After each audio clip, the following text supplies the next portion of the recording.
Bueno, antes de compartir pantalla, obviamente vamos a presentarnos. Mi nombre es Ángela Graciano Gualtero.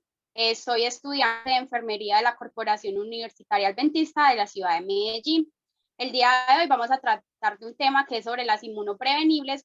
Vamos ahorita pues como a explicar un poco más de esto. Y el tema principal es sobre la enfermedad de la difteria. Entonces, mi compañera también se va a presentar y ya después de la presentación vamos a dar inicio. Bueno, mi nombre es Roxana Mendoza. Como Ángela les dijo, somos estudiantes de enfermería de la UNAC y estamos en sexto semestre.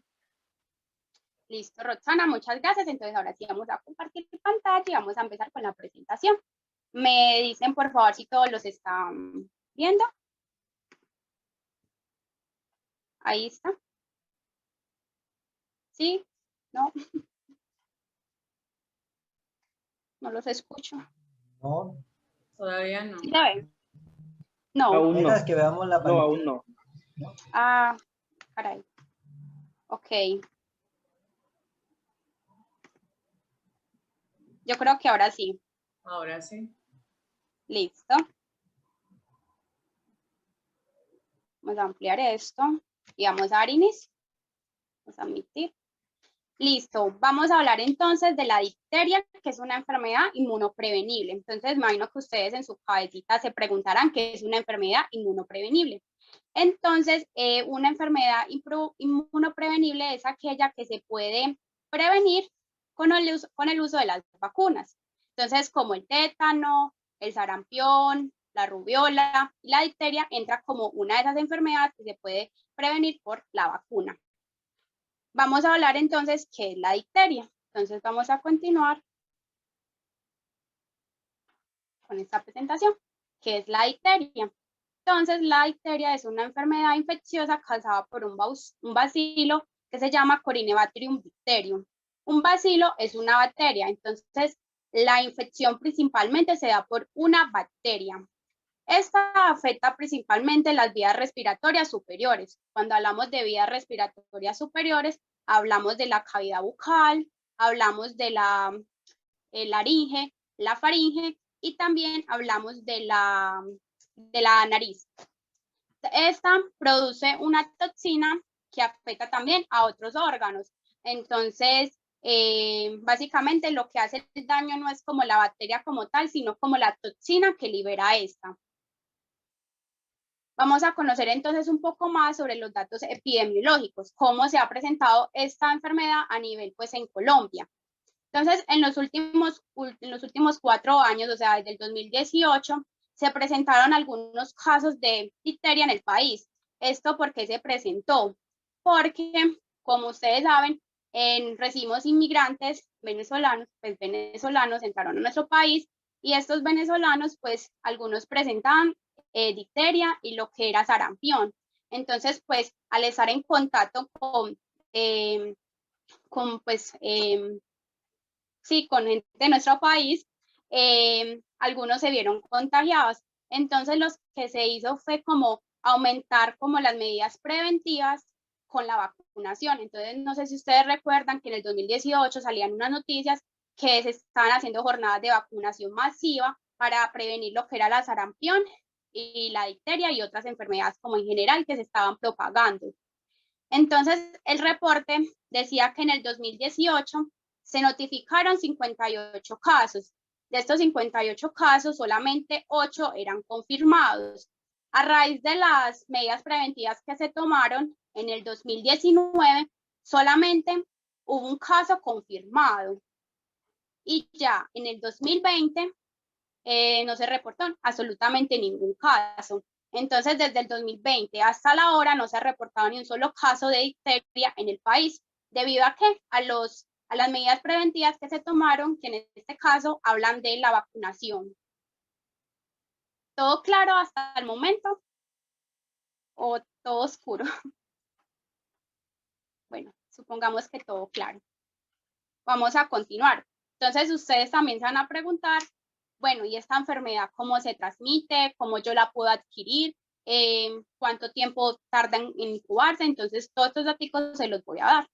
Entonces, el modo de transmisión es a través de secreciones y también se da por contacto. Entonces, cuando hablamos de las secreciones, es cuando una persona que está enferma tose o estornuda al frente de una persona sana.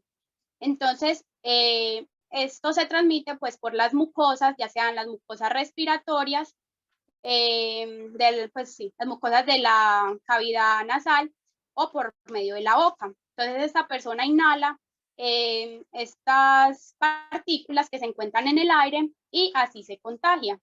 Y cuando hablamos del modo de transmisión por contacto, es cuando una persona que está enferma, digamos que tose o estornuda, y esa superficie, ya sea un celular o una mesa, un lápiz, cualquier objeto, queda también contaminado y una persona sana coge ese objeto y de pronto se lo lleva, digamos, como a la boca o lo pasa por mucosas de nuestro cuerpo y también se contagia por esa forma. El periodo de incubación. Cuando hablamos de periodo de incubación, hacemos referencia al tiempo en que se da como el contacto con la enfermedad y el tiempo que se demora en adquirirse los signos y los síntomas, o sea, cuando aparecen la sintomatología. El tiempo pues como estándar es de 2 a 5 días. Entonces, en este tiempo puedo yo iniciar a presentar los signos y los síntomas que me dicen que tengo una enfermedad. A veces puede ser más prolongado, pero lo común es de 2 a 5 días. El periodo de transmisibilidad, entonces hablamos el periodo en que una persona que está enferma puede infectar a una persona que se encuentre sana. Entonces hay como 2 criterios. El criterio número 1 es una persona que se encuentre sin tratamiento. Entonces esto dura de 2 a 4 semanas. Entonces, si yo no tengo tratamiento y tengo difteria, puedo de 2 a 4 semanas contagiar a otras personas si no tomo las respectivas medidas preventivas.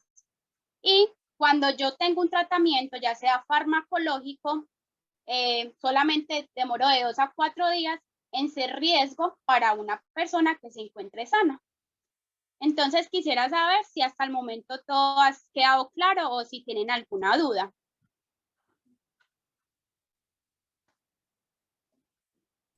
Todo súper claro. Claro, claro. Me están diciendo que no tengo cámara. No se me está presentando en parte la cámara.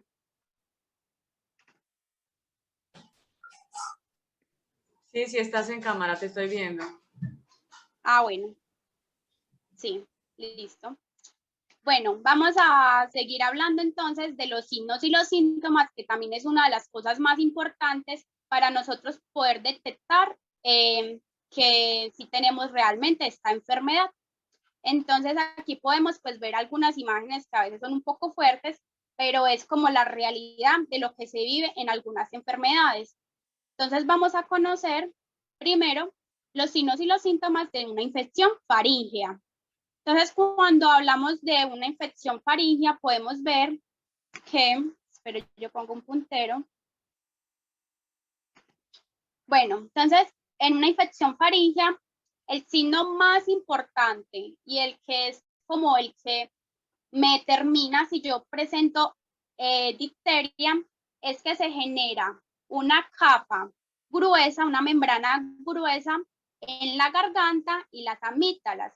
Esta capa no solamente se presenta en un lado, sino como vemos en la otra diapositiva, se presenta en toda la parte de la garganta. O sea, aquí se ve una partecita, pero detrás de esto hay más. Ese es el signo como más relevante de que nosotros tenemos difteria. También presentamos dolor de garganta y ronquera en algunas ocasiones, el agrandamiento de los ganglios linfáticos del cuello, que aquí podemos observar cómo se notaría en un niño o en un adulto, ¿cierto? Entonces aquí vemos que los ganglios linfáticos están aumentados de tamaño y esto normalmente se llama como cuello de toro. Esta patología, o sea, esto así se llama cuello de toro. También la persona presenta dificultad para respirar o una respiración rápida. Y ustedes se preguntarán por qué esto afecta en la respiración.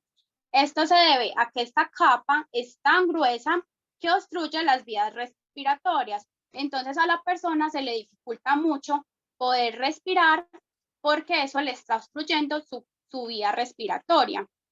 También la persona puede presentar secreciones nasales y obviamente como es una infección va a presentar signos de fiebre y escalofríos y como malestar general.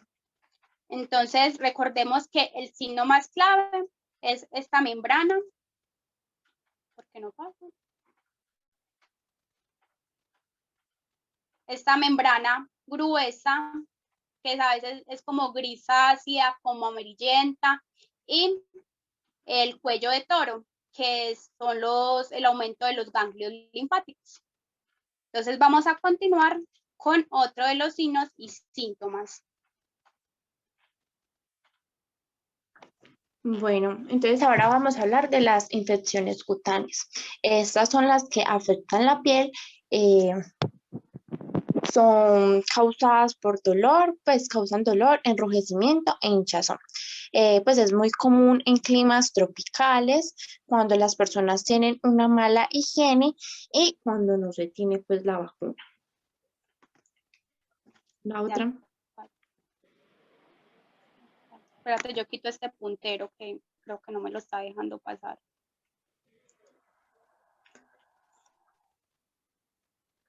Bueno, ya. Bueno, entonces antes de hablar pues de las complicaciones, recordemos algo que Ángela dijo, que es que la difteria es una infección bacteriana grave. Pues hacer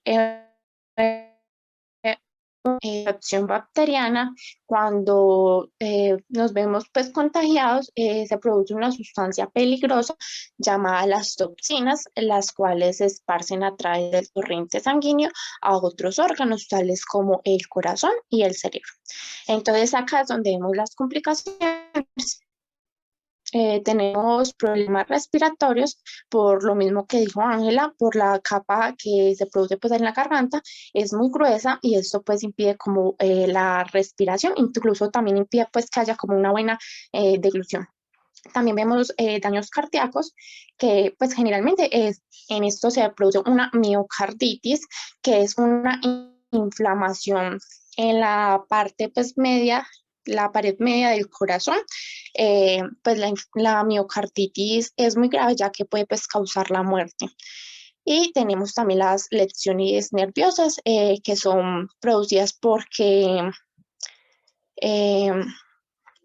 se crea pues un inadecuado pues impulso como nervioso y esto pues impide como la deglución.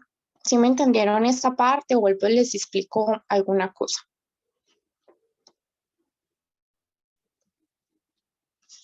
Bueno, todo claro, entonces, bueno, entonces continuemos.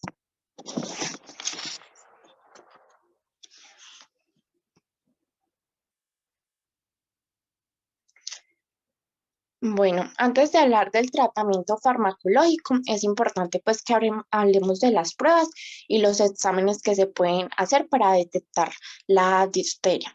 Entonces vemos pues que se hace primero un examen físico y es donde encontramos pues los signos que Ángela nos habló, que es el cuello de toro cuando hay una inflamación en el tejido pues linfático, en los ganglios.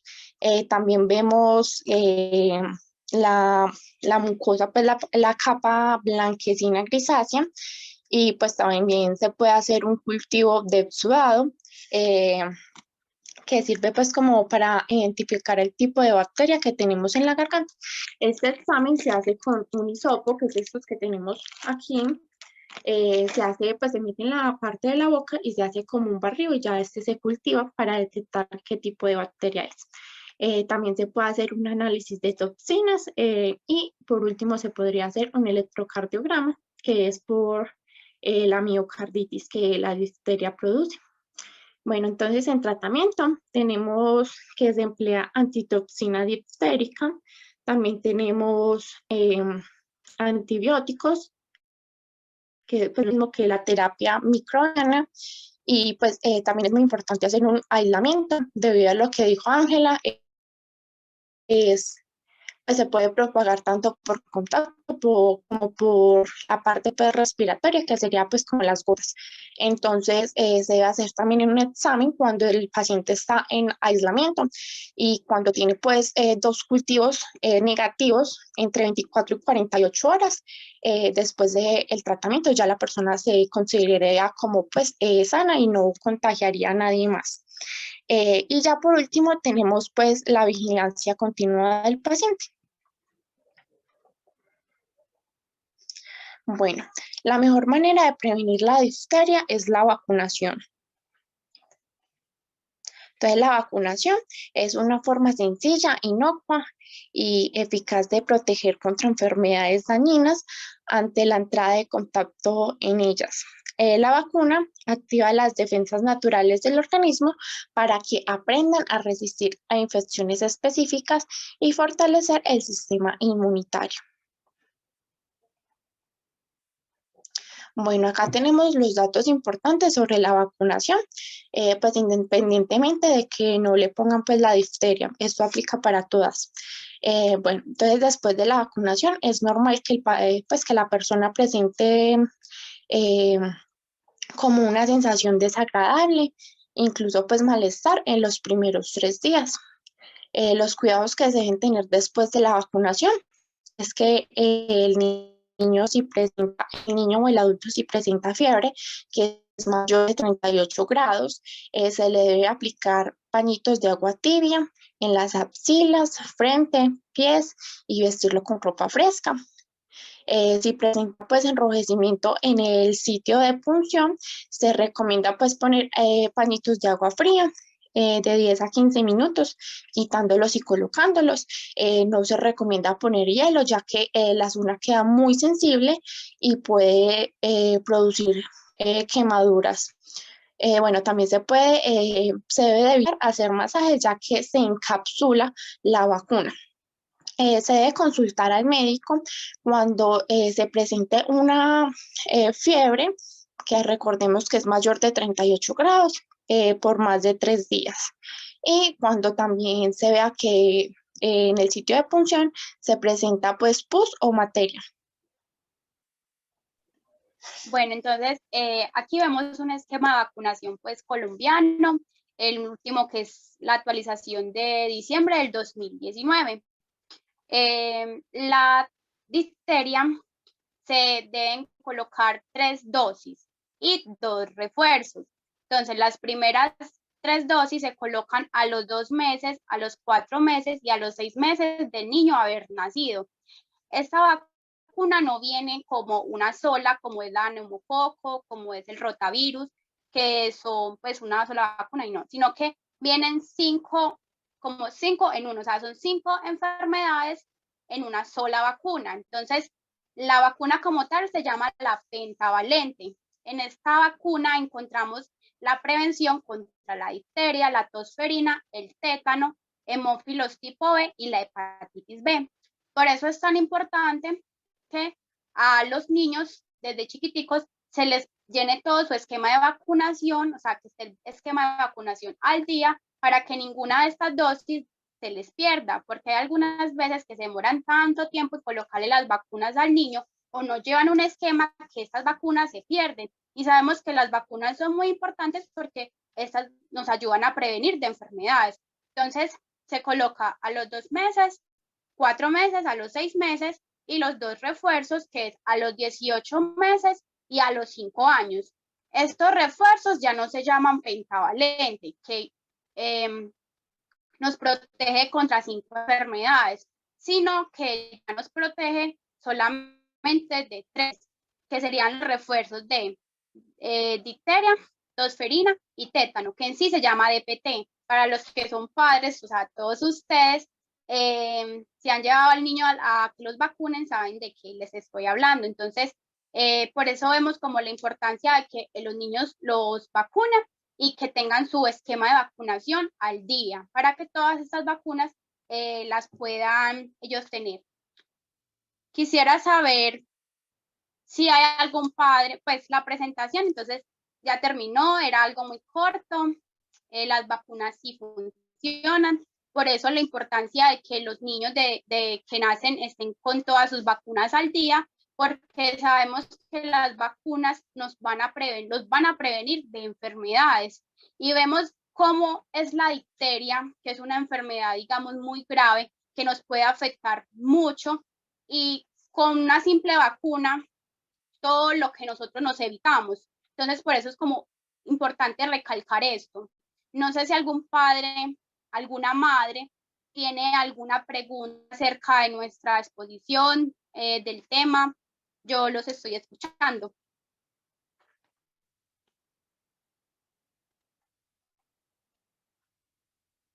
O si alguien quiere dar un aporte, no una pregunta, sino un aporte, la profe.